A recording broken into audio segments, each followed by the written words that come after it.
안녕하세요. 오늘은 하나님의 선물이라는 제목으로 여러분과 말씀을 나누겠습니다.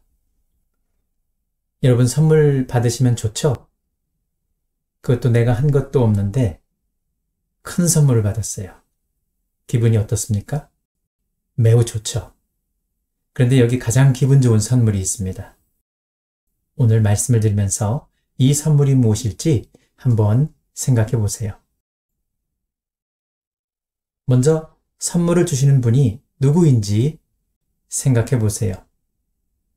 이분은 생명과 호흡과 만물을 주시는 분입니다. 바울은 그리스도의 수도 아테네에서 그리스 철학자들 앞에서 이 부분을 설명하고 있습니다. 사람이 만든 우상은 하나님이 아니며 하나님은 무엇인가 부족해서 사람에게 섬김을 받는 분이 아니라 분명히 말합니다. 사도행전 17장 25절입니다. 또 무엇이 부족한 것처럼 사람의 손으로 섬김을 받는 것이 아니니 이는 만민에게 생명과 호흡과 만물을 친히 주시는 이심이라. 바울은 이 선물을 주시는 분이 누구인지 다시 한번 디모데에게 설명하고 있습니다. 이분은 만물을 살게 하는 하나님이라고 설명합니다. 바울은 아들 같은 디모데에게 이 사실을 그리스도 예수 앞에서 분명히 말하고 있습니다. 이제 선물을 주시는 하나님과 선물을 받는 사람의 관계를 생각해 보죠. 여기 구약의 이사야 선지자가 설명합니다. 이사야 29장 16절입니다. 너희의 패역함이 심하도다. 토기장이를 어찌 진흙같이 여기겠느냐. 지음을 받은 물건이 어찌 자기를 지은 이에게 대하여 이르기를 그가 나를 짓지 아니하였다 하겠으며 빚음을 받은 물건이 자기를 빚은 이에게 대하여 이르기를 그가 총명이 없다 하겠느냐. 여기서 토기장이와 진흙, 또한 그릇이 토기장이에게 나를 짓지 아니했어 라고 말할 수 없다라고 얘기하죠. 또 토기장이가 똑똑하지 못해서 내가 이렇다라고 변명할 수 없다라고 말합니다. 다시 말해 하나님과 우리 관계는 창조주와 피조물의 관계입니다. 그래서 오늘은 세 부분으로 나눠서 여러분과 말씀을 나누겠는데요. 첫 번째는 하나님께서 주신 선물이 무엇인지 그 첫 번째입니다. 바로 인류를 창조하셨다는 것인데요. 먼저 하나님의 선물은 천지를 창조하신 후 하나님의 형상대로 인류를 창조하는 것으로 시작합니다. 창세기 1장 26절, 28절에 있는 말씀입니다. 인류를 어떻게 창조하는지 여러분께서 한번 보세요. 하나님께서 말씀하십니다. 우리의 형상을 따라 우리의 모양대로 우리가 사람을 만들고 그들로 바다의 물고기와 하늘의 새와 가축과 온 땅과 땅에 기는 모든 것을 다스리게 하자. 하나님의 형상을 따라 하나님의 모양대로 하나님이 사람을 만듭니다. 사람에게는 태어나기 전부터 역할이 주어졌습니다. 하나님의 창조물을 다스리는 권한이죠. 하나님이 자기 형상 곧 하나님의 형상대로 사람을 창조하시되 남자와 여자를 창조하시고 하나님이 그들에게 복을 주시며 하나님께서는 여기서도 중요한 점을 상기켜 주시는데요. 먼저 창조하시고 그 창조한 사람들에게 복을 주셨다는 점입니다. 복을 먼저 주신 다음에 그 다음에 다스리게 하신 것을 봅니다. 그래서 하나님께서는 어떻게 명령하십니까? 복을 주시고 나서 생육하고 번성하여 땅에 충만하라. 땅을 정복하라. 바다와의 물고기와 하늘의 새와 땅에 움직이는 모든 생물을 다스리라 라고 말하는 것을 봅니다. 그런데 인류가 순식간에 멸망의 길로 접어드는 것을 볼 수 있습니다. 인류가 어떻게 멸망하는지 아세요? 여호와께서 사람의 죄악이 세상에 가득함과 그의 마음으로 생각하는 모든 계획이 항상 악할 뿐임을 보시고 땅 위에 사람 지으셨음을 한탄하사 마음에 근심하시고 하나님 형상을 따라 하나님의 모양대로 지음을 받은 사람이 악하고 모든 계획이 항상 악하다고 합니다. 그래서 하나님께서 어떻게 하시죠? 하나님께서 이렇게 말씀하십니다. 내가 창조한 사람을 지면에서 쓸어버리되 사람으로부터 가축과 기는 것과 공중의 새까지 그리하리니 이는 내가 그것들을 지었음을 한탄함이니라 하시니라. 하나님께서 정말 후회하신 것을 보게 됩니다. 그러나 노아는 여호와께 은혜를 입었다라고 말합니다. 노아는 그런 악한 세상 속에서도 은혜를 입은 사람으로 성경은 묘사하고 있습니다. 홍수로 사람들을 심판하신 후에 노아의 후손에게 다시 복을 주시며 명령하십니다. 바로 창세기 9장인데요. 하나님이 노아와 그 아들들에게 복을 주시며 그들에게 이르시되 생육하고 번성하여 땅에 충만하라. 그리고 또 하나님께서는 이렇게 말씀하십니다. 피를 흘리지 말라. 다른 사람의 피를 흘리지 말라라고 분명히 말씀하시는데요. 다른 사람의 피를 흘리면 그 사람의 피도 흘릴 것이니 이는 하나님이 자기 형상대로 사람을 지으셨음이니라. 그래서 너희는 생육하고 번성하며 땅에 가득하여 그 중에서 번성하라고 말씀하십니다. 여기서 중요하게 생각할 수 있는 것은 번성하기 위해서는 사람들끼리 서로 싸우고 피를 흘려서는 안 됩니다. 그래서 그것을 하나님께서 하지 못하게 하시고요. 그것뿐만 아니라 더 중요한 것은 사람들의 생명이 존중한 것은 사람들이 하나님의 형상대로 모양대로 지음을 받았기 때문에 존엄하기 때문에 그 사람의 피를 흘리지 말라라고 말씀하신 것을 보게 됩니다. 그럼 여기서 두 번째 창조의 목적을 하나님께서 또한 말씀해 주신 것을 성경을 통해서 볼 수 있는데요. 먼저 선물을 주시는 창조주 하나님께서 사람을 왜 창조하셨을까요? 그 이유를 볼 수 있는 구절이 있습니다. 하나님께서 이사야 선지자에게 하시는 말씀을 통해 하나님의 의도를 알 수 있습니다. 이사야 43장 7절인데요. 내 이름으로 불려지는 모든 자, 곧 내가 내 영광을 위하여 창조한 자를 오게 하라. 그를 내가 지었고 그를 내가 만들었느니라. 사람을 왜 지었냐고요? 하나님께서 사람을 지은 이유는 바로 하나님의 영광을 위해서 사람들을 창조하게 된 것을 보게 됩니다. 하나님께서는 이 창조의 목적을 분명히 하고 있습니다. 고린도 후서 4장 6절 7절에서 바울은 그러한 하나님의 영광을 아는 것에 관해서 이렇게 말하고 있습니다. 어두운 데 빛이 빛이라 말씀하셨던 그 하나님께서 예수 그리스도의 얼굴에 있는 하나님의 영광을 아는 빛을 우리 마음에 비추셨느니라. 하나님께서 예수 그리스도의 얼굴에 있는 하나님의 영광을 아는 빛을 우리 마음에 비췄다라고 얘기합니다.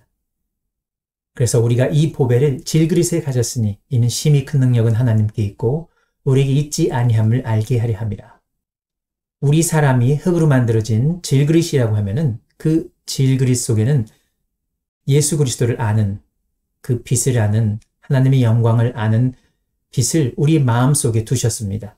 그래서 그 빛이 우리 마음속에 있을 때, 그 빛이 우리 마음속에서 비칠 때 주님의 말씀이 우리 속에서 거해서 늘 그것이 우리를 새롭게 하고 또 우리를 거룩하게 할 때 그 빛이 그 우리의 질그릇, 깨진 그릇 그 작은 틈 사이로 비추어 나와서 사람들에게 빛을 줍니다.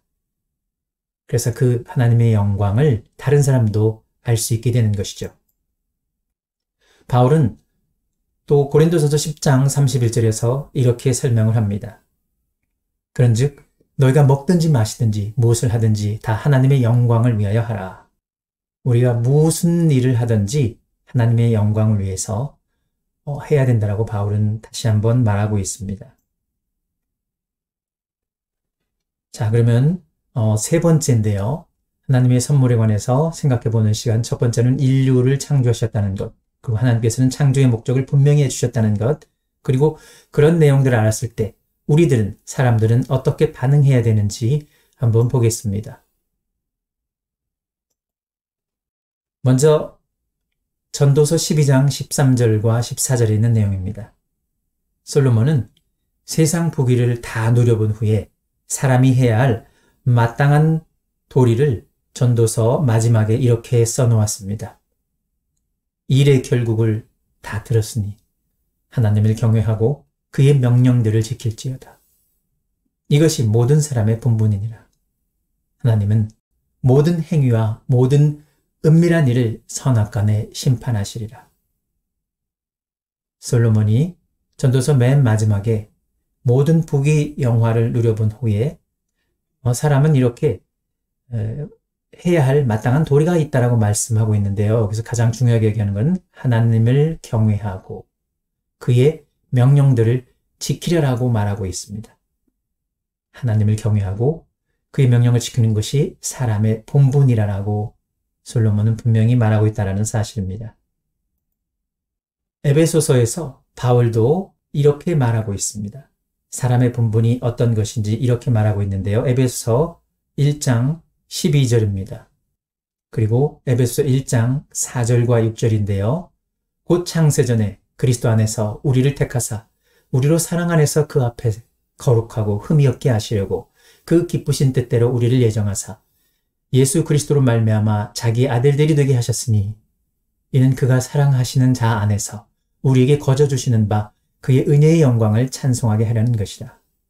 창세전에 그리스도 안에서 우리 그리스도인들을 택하셨다라고 말합니다. 그래서 우리를 사랑 안에서 거룩하고 흠이 없게 하십니다. 그리고 하나님의 아들들이 되게 하셨는데요. 우리가 믿는 것으로 하나님의 아들이 되게 하셨어요.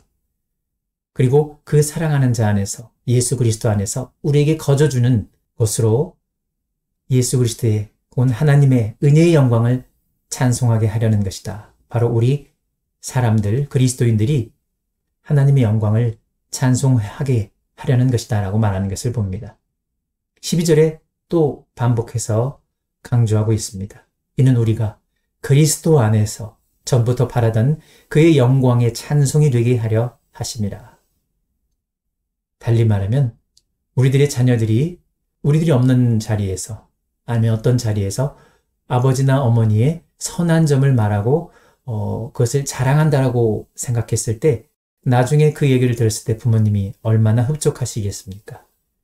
바로 아버지의 마음은 자녀들이 아버지의 좋은 점을 그대로 말하고 또 그것을 따라하는 그것이라고 성경에서 달리 말하고 있는 것입니다. 하나님 아버지의 마음도 바로 우리가 우리 인생사에서 느낄 수 있는 그런 마음과도 다르지 않다라고 성경은 분명히 말하고 있어요. 또 요한계시록에서는 24장로들이 경배하면서 이렇게 말하고 있는데요. 우리 주 하나님이여 영광과 존귀와 권능을 받으시는 것이 합당하오니 주께서 만물을 지으신지라 만물이 주의 뜻대로 있었고 또 지으심을 받았나이다 하더라. 24장로들은 바로 그리스도인들을 대변하는 사람들로서 또 그리스도인들의 지도자라고 할 수 있는 사람들이 예수님 앞에서 자기 관을 보좌 앞에 드리며 이렇게 경배하는 것을 볼 수 있습니다. 하지만 세상은 어떻습니까?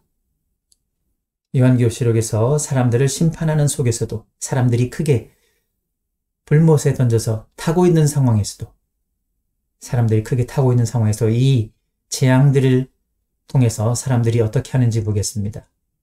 사람들이 크게 태움에 태워진지라 이 재앙들을 행하는 권세를 가지신 하나님의 이름을 비방하며 또 회개하지 아니하고 주께 영광을 돌리지 아니하더라.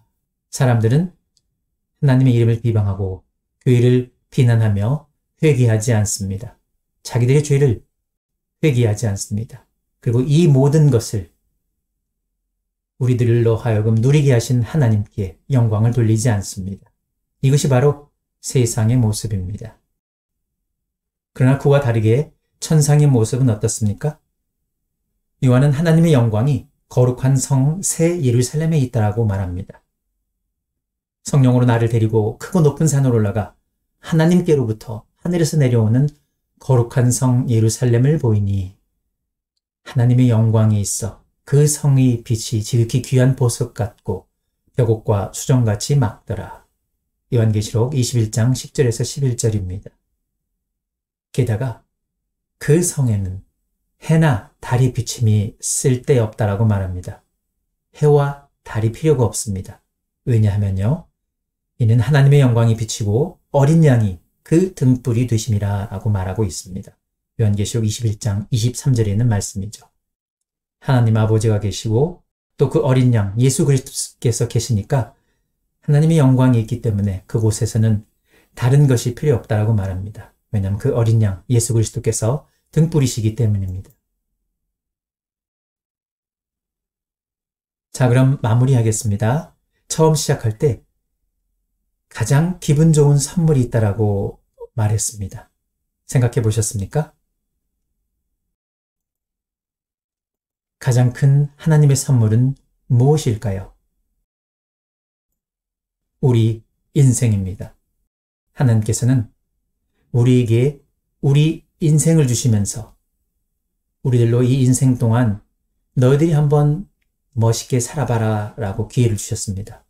그래서 하나님께서 우리에게 주신 가장 큰 선물은 바로 여러분의 인생입니다. 아니, 우리의 인생, 바로 우리의 삶입니다. 우리 삶 속에서 하나님의 명령인 생육하고 번성하며 주신 창조의 목적을 이루는 것입니다. 하나님께 영광이 되는 삶을 사는 것입니다. 이것이 바로 하나님께서 원하시는 것이죠. 요한도 이렇게 반응하고 있는 것을 봅니다. 하나님께서는 우주를 창조하시고 만물을 창조하시고 사람을 창조하셨습니다. 우리에게 베풀어 주시고 함께 더불어 사랑하고 용서하며 살아가면서 생육하고 번성하도록 성경을 통해 지혜를 주셨습니다. 요한은 그리스도인이 이런 마음의 상태여야 한다고 말합니다. 요한계시록 1장 6절인데요. 그의 아버지 하나님을 위하여 우리를 나라와 제사장으로 삼으신 그에게 영광과 능력이 세세토록 있기를 원하노라. 아멘. 하나님께서 주신 가장 기분 좋은 선물인 우리 인생을 뒤돌아봅시다. 우리의 시대가 악하기 때문에 시간을 아껴야 합니다. 시간도 하나님께서 주신 선물이기 때문에 낭비할 수 없습니다. 그래서 멸망받지 않도록 회개해야 합니다. 복음에 순종하여 구원받고 지혜롭게 거룩하게 행동하며 하나님께 영광을 돌립시다. 그것이 바로 우리가 해야 할 몫입니다. 사람을 구원하기 위한 하나님의 사랑을 한번 살펴보십시오. 감사합니다.